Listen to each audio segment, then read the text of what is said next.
exactly if those are connected right now, but that's certainly something that we're following up on. Yes, sir. You saw the shooter in the surveillance images. Can you describe his manner of walking into the accident? We're going to send out some additional stills to you in a very short period of time. I'm not really going to comment on any kind of attitude or anything. Yes, ma'am. Do you have a number on how many survivors were inside of the church? There were 3. Yes, ma'am. Can you tell us what type of weapon it is, what kind of gun? We're not going to talk about the forensic piece right now. We'll do that later on, but not right now. Yes, ma'am. We're hearing reports that the gunman targeted Senator Whitney before firing. We're not in a position to answer that question. I don't know that. It's still under investigation. As soon as we identify either the individual that we can talk to him, we might be able to answer that question. But right now, we don't know if anyone was targeted other than the church itself. Yes, ma'am. What indicators do you have that this was a hate crime? On the surface, we know there was a white suspect, black victim. Right. What else are you going off of? There's some information that has been developed in the investigation that would lead us to believe that. We're not going to put that out right now because if we do capture the individual, we want to make sure during our interview process that we're getting real information from him, not something that has been posted on the internet or either through a story. Yes, sir. We are getting phone calls in. I hope that we're getting good tips. I know the phone calls are coming in. As soon as the phone call comes in, if it's legitimate, we're sending out teams of investigators. Yes, sir. Well, you just said that there's no reason to believe that anyone was targeted, but one thing that you did mention was that the families of the victims are being put in police custody or protective services. No, that's not police custody. Victim assistance. Okay. Whenever you have a tragedy like this, one of the things that you want to do is make sure that you offer assistance to the victim's family. No, it's just a matter, it's a grief situation, and we have our victim advocates there to assist them to go through this process. I might just say that's an important part of police work. So we've got police chaplains and victim assistance personnel on payroll as well as volunteers. So it's a huge cadre of trained people that can quickly come to the fore as they did last night. And it was an amazing sight to see all the comforters there with all the family members, working with them to get through the most difficult time in their lives. Yes, sir. Just to clarify, Steve, one of the first questions you asked, are you saying that you don't believe the gunman sat in a prayer meeting with the victims for about an hour? That's correct. That's exactly what happened. Yes, sir. You identified it as approximately 21 years old. It's a fairly specific number. You have said 3 survivors. I'm wondering, A, if the survivors have helped identify him at all, and B, if you have any other information, is he from this area, anything like that? We don't have any information specifically about the individual. That's what we're trying to develop now. In terms of the witnesses, as we develop the investigation, we'll be talking with those witnesses. Right now, we are just trying to develop the information in terms of identifying the person. Yes? Can you say how old the victims were or whether any of them were minors? Again, that's up to the coroner.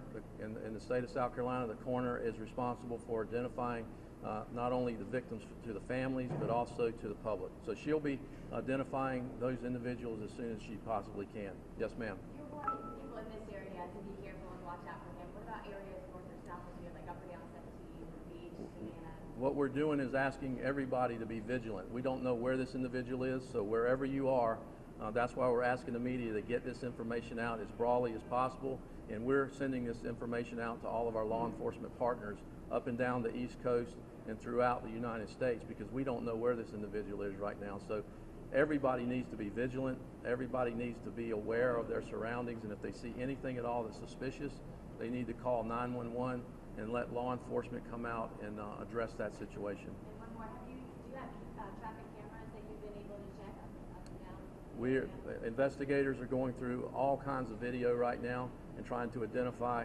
any private or public video, so that's part of the investigation that will be ongoing for a while. Yes? Well, I have one quick question.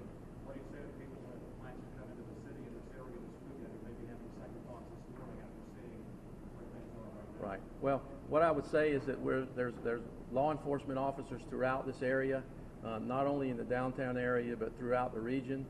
We're going to be out working hard to make sure not only that we identify and arrest the suspect that was involved in this situation, as well as making sure that all the people that live and visit here are safe. So we're working hard to do that. We're going to continue to do it. We've got lots of resources out, not only from the city of Charleston, Charleston County, SLED, the FBI. We're all going to be out making sure that the community is as safe as it can be. Okay, 2 more questions. Who I haven't gotten to? Back here. How are you guys doing? You guys have been out all night. I mean, how's your guys' energy? I mean, Thank you for asking that question. The officers are they're energized. They're tired. They're energized though because they take this personal. They take somebody coming into our city, going into a church, sitting down with people who are praying and exercising their religious beliefs and murdering them. We're going to get through it, and we're going to keep pushing, and we're going to take care of our own. But thank you for asking. Right here. Have you asked the survivors whether they know the shooter? That's part of the investigation, and we've talked with the survivors, and we will continue to talk with the survivors. Last question right here. You mentioned this is being investigated as a hate crime. That's correct. Tell me what that looks like. Is that just incorporating other agencies, or is there any other?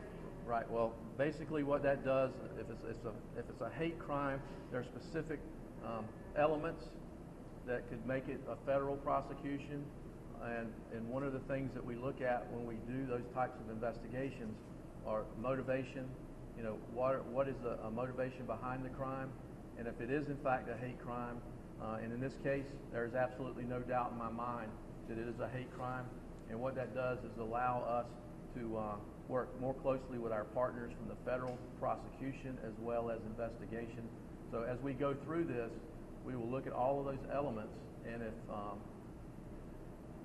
it meets the criteria for the U.S. Attorney's Office, which I am confident that it will, then we have other options in terms of when we start looking at prosecution.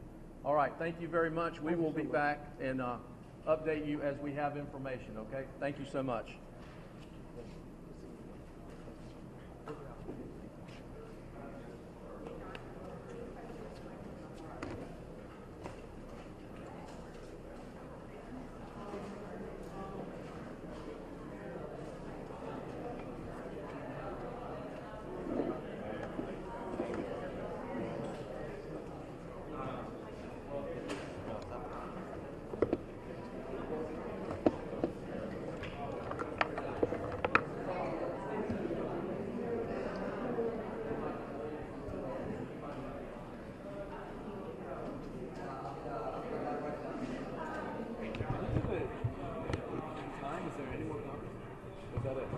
I think that's it until they let us know.